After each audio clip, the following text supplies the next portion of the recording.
Joining us via Zoom for this conversation is a public finance and policy expert, Mr. Olusegun Elemo. Good morning, Mr. Elemo. How are you doing today?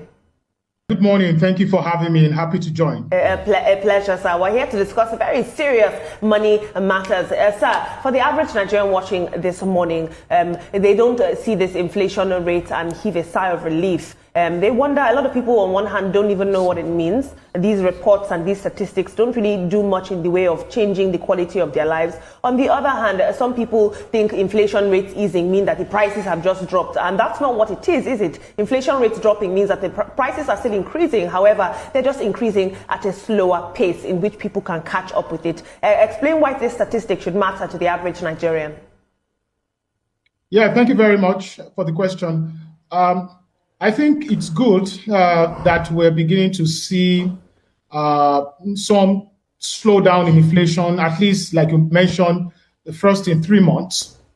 While these indications are good and they show off the fact that the policies of government are beginning to, show some positive effect, I think the major point, which you have also highlighted, is the fact that Nigerians are yet to feel the positive effect of any slowdown in inflation.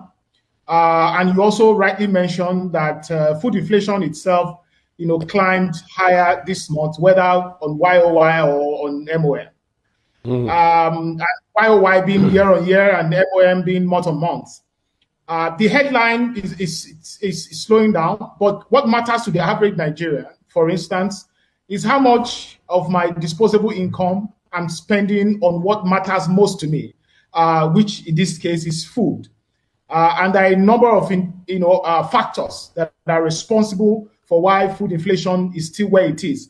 And you need to put in context the fact that inflation itself was rebased, so the inflationary impact pre-rebasement of the numbers is still very much with us. And I don't think we should shy away from that fact that even the disposable income of the average Nigerian today, whether a civil servant or people in the informal sector, still unable to catch up with their daily expenditure and thereby the quality of their lives have significantly reduced.